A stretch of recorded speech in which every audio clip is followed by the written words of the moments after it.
한국의 사회학자들이 최근 충격적인 그런 보고서를 냈는데, 한국이 OECD 국가 중 고독사 위험 1위라는 그런 보고서가 나왔습니다.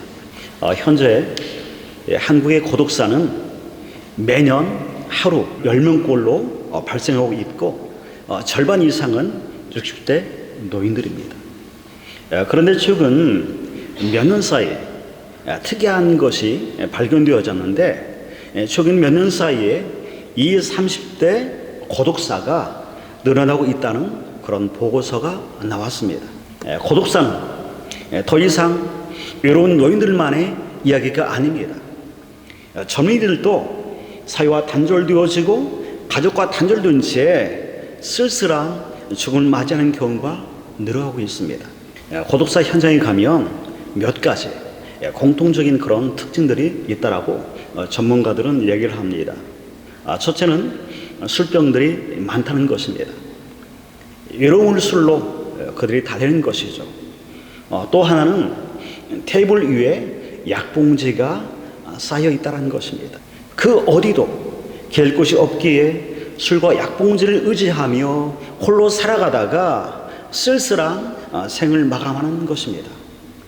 그들 곁에는 가족도 이웃도 교회도 있지 않았습니다. 여러분, 예수님은 어땠을까요? 우리 다 같이 오늘 본문 11절 12절 같이 한번 읽겠습니다. 같이 읽습니다. 예수께서 예루살렘으로 가실 때에 사마리아와 갈릴리 사이로 지나가시다가 한 마을에 들어가시니 나병 환자 10명이 예수를 만나 멀리 서서, 여러분, 예수님이 사마리아와 갈릴리 사이로 지나가시다가, 여러분, 이 말씀에 특별히 주목해 보시기 바랍니다.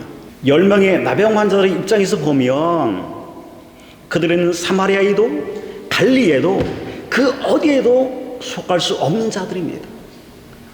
나병 환자들은 우리가 아는 것처럼 가족과 공동체에서 쫓겨난 채 진 밖에 거하는 그런 자들입니다. 그래서 가족으로부터 공동체로부터 철저히 외면당하며 살아가는 자들이 나병 환자들이었습니다. 사마리아와 갈릴리, 그 어디에도 끼일 수 없는, 그래서 그 경계선에 머물러 있는 자들이 오늘 본문에 나오는 10명의 나병 환자들이었습니다.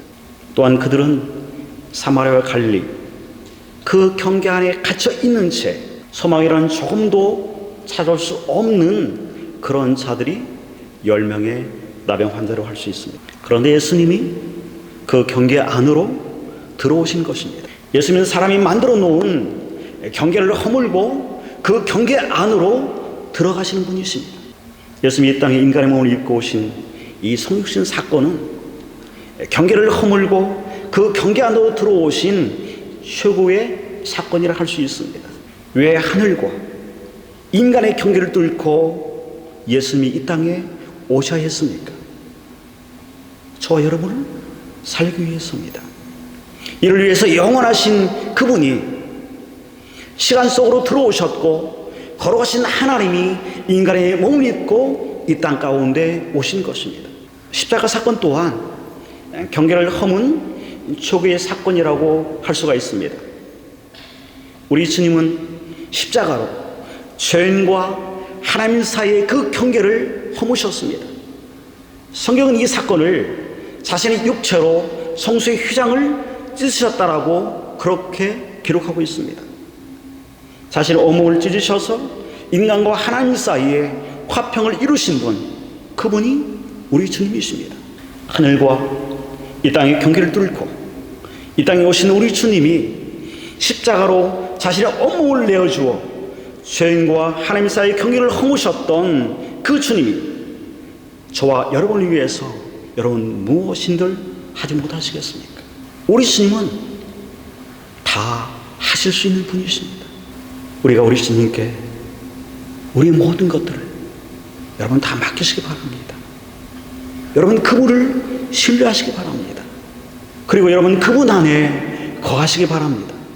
이렇게 경계를 허무시는 우리 주님이 갈릴리와 사마리아 사이를 지나 10명의 나병 환자를 찾아오셨습니다. 10명의 나병 환자들이 예수님을 보고 멀리 서서 우리를 불쌍히 여겨달라고 그들이 외칩니다. 누가복음에는 예수님이 나병 환자를 만나서 치유하신 사건이 2번 기록되어져 있습니다. 한 번은 누가복음 5장에 기록되어져 있고, 그리고 또 한 번은 오늘 본문입니다. 누가복음 5장에서 예수님이 나병 환자를 치유하실 때는 예수님이 직접 손을 내밀어서 만지시면서 치유하십니다. 그리고 그 소문이 온 동네에 퍼지게 되어집니다. 이로 미뤄볼 때 오늘 본문에 나오는 10명의 나병 환자들은 누가복음 5장에 나오는 예수님이 나병 환자를 치유하신 그 사건을 이미 들어서 알고 있었을 것입니다. 그래서 10명의 나병 환자들은 예수님을 보자마자 그들이 멀리 서서 우리를 불쌍히 여겨달라고 그렇게 외쳤던 것입니다. 그들이 예수님에게 가까이 가지 않고 멀리 서서 외친 것은, 나병 환자들은 레위기서에 의하면 사람들이 다가오면 부정하다, 부정하다 이렇게 외쳐서 상대방이 부정하지 않도록 해야만 했습니다. 그래서 아마도 오늘 본문에 나오는 이 10명의 나병 환자들도 저 멀리서 예수님이 오신 것을 보고 부정하다, 부정하다 그렇게 외치고, 그 다음에 소리를 높여서 예수여 우리를 불쌍히 여겨달라고 그렇게 외쳤을 것입니다. 그럼 이렇게 우리를 불쌍히 여겨달라고 외쳤던 이 10명의 나병 환자들은 예수님에게 무엇을 기대하셨을까요?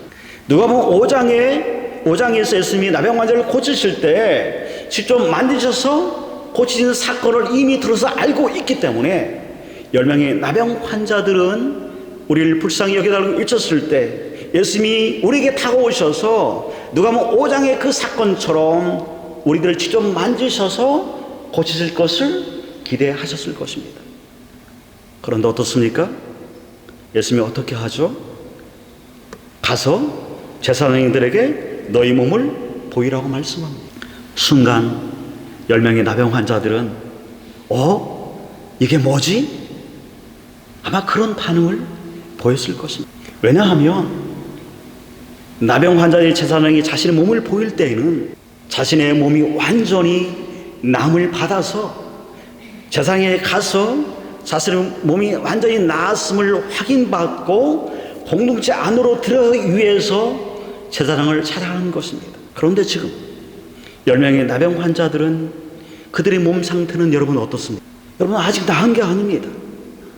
여전히 나병으로 온몸에는 진물이 흐르고 피부 여기저기는 녹아져 내리고 있었을 것입니다. 그런데 제사장에 가서 몸을 보이라니, 여러분 믿어야 합니까? 놀라운 것은 10명 모두 순종했다는 것입니다. 그리고 가다가 10명 모두 깨끗함을 받았습니다. 그런데 문제는 여기서부터입니다. 사마리아에 있는 한 명만이 하나님께 영광을 돌리며 예수님께 돌아왔습니다. 나머지 9명은 예수님께 돌아오지 않았습니다. 여러분, 이들은 어디로 간 것일까요? 이들은 어디로 간 것일까요?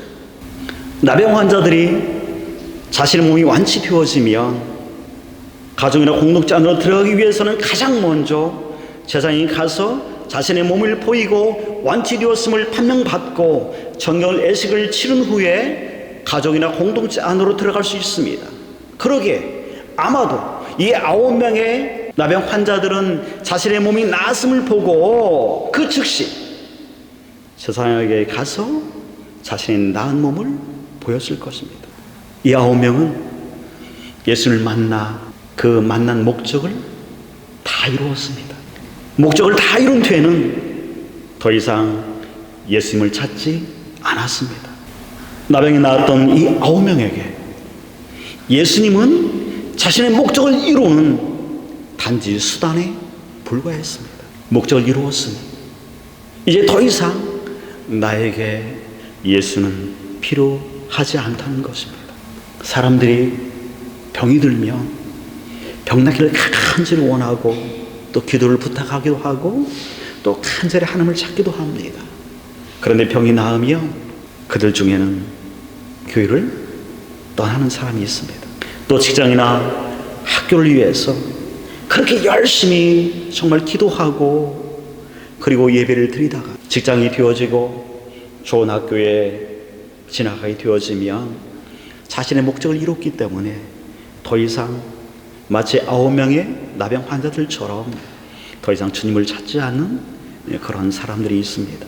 청년 몇 명과 이제 매주 한 번씩 만나서 저희가 이제 설교 본문을 미리 가지고 PBS 귀납법적 성경 공부하는 그런 방법인데요. 그걸 같이 저희가 이제 나누는데 지난주 화요일에 기빙트리에서 이제 청년 몇이 같이 만나서 이 오늘 본문을 미리 가지고 서로 연구한 것을 같이 나누고 그런 시간을 가졌습니다. 저희 같이 이렇게 이제 나눈 과정에서 한 청년이 이런 고백을 했습니다. 이렇게 해달라, 저렇게 해달라, 많이 구하기만 하지 정작 주신 것에 감사하지 못하고 만족하지 못하는 자신을 돌아보게 되었다는 그런 고백을 했습니다. 너무나 솔직한 고백 같았어요. 그리고 이런 고백은 사실 우리 모두의 고백이기도 합니다. 여러분, 우리 예수님은 우리의 수단이 아닙니다. 우리의 목적이 여러분 예수님이 되어야 합니다. 목적이 예수님이 되어지면 어떤 상황 어떤 환경 가운데서도 내가 흔들리지 않게 되어집니다. 목적이 예수님이 되어지면 어떤 경우에도 결코 예수님을 떠나지 않게 되어집니다. 그래서 예수님이 나의 목적이 되는 것 정말 중요합니다. 사마리아 한 사람이 예수가 목적이 되어져서 예수께 돌아와서 감사했을 때 예수님이 이렇게 말씀하십니다. 10사람이 다 깨끗함을 받지 아니하였느냐? 그 9은 어디 있느냐? 여러분, 방금 제가 여러분에게 읽어드렸던 이 말씀을 여러분이 읽을 때 여러분은 어떤 의미로 이 말씀을 여러분은 해석하시나요?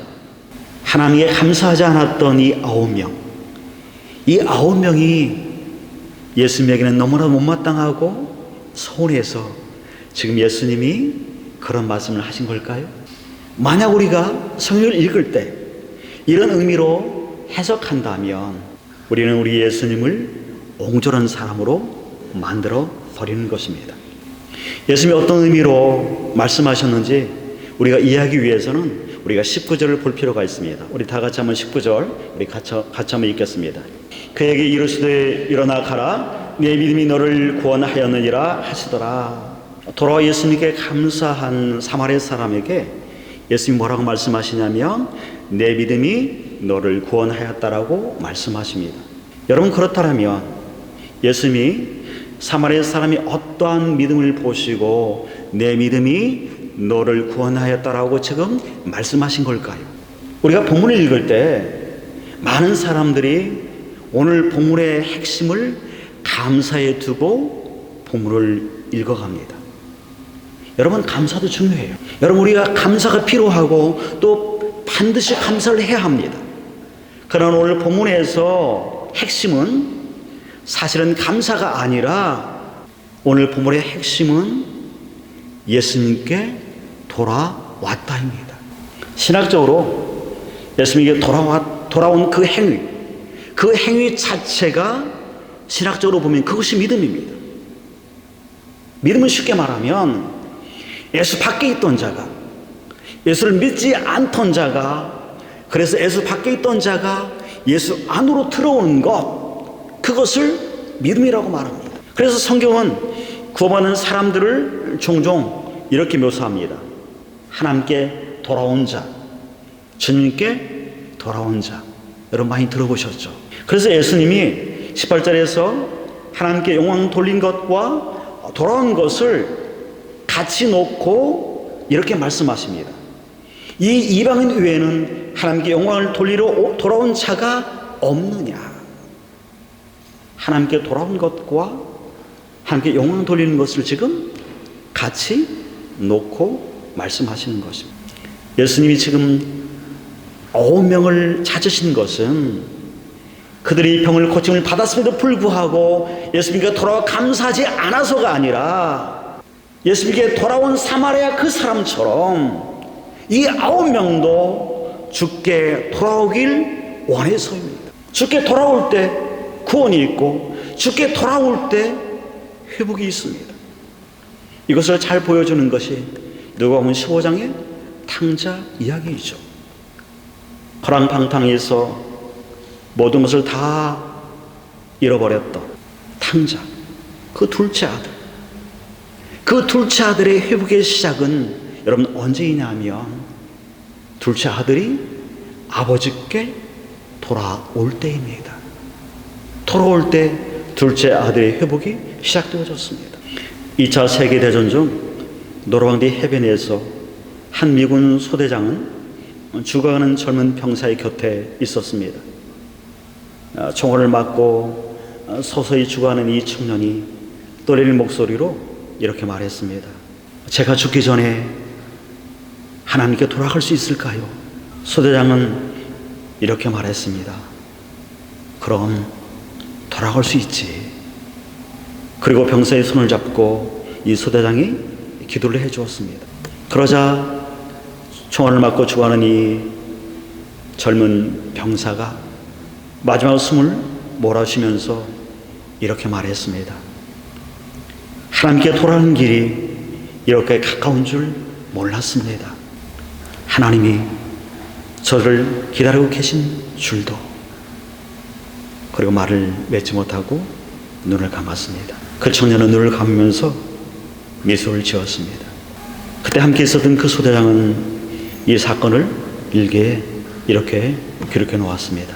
마지막 순간까지 하나님은 아직 늦지 않았다고 말씀하셨다. 사람은 죽음의 문턱에서도 하나님 품으로 돌아올 수 있다. 추수감사절에 설교를 준비하면서 주에게 감사는 뭘까 생각해 봤습니다. 여러분, 주에게 감사는 뭐라고 생각하십니까? 주에게 감사는 사마리아 사람이 주께 돌아온 것처럼 한 영혼이 주께 돌아오는 것입니다. 그것이 여러분 최고의 감사입니다. 오늘 이 설교의 불을 또 하나의 열매를 바라시면 그 복음송에 이런 가사가 있습니다. 당신은 사랑받기 위해 그리고 그 사랑을 전하기 위해 주께서 택하시고 이 땅에 심으셨네. 또 하나의 열매를 바라시며 하나님이 저와 여러분을 사랑하시고 또 택하시고 주의 자녀 삼으신 것은 그리고 이 땅 가운데 베레인 땅 가운데 여러분을 심으신 것은 저와 여러분을 통해서 또 하나의 열매를 바라시기 때문입니다. 여러분 이것을 기억하시면서 우리가 이 땅을 살아갈 때에 우리 주변에 마치 돌아오지 않은 9명의 나병 환자처럼 수많은 많은 사람들이 우리 주변에 있습니다. 우리가 그들을 향해서 입술을 열어서 그들에게 주의 복음을 전하고 그들이 주께 돌아오는, 그래서 또 하나의 열매가 맺혀지는 그런 놀라운 역사가 저 여러분을 통해서 또 베델교 공동체를 통해서 일어나기를 간절히 주님의 이름으로 축원합니다.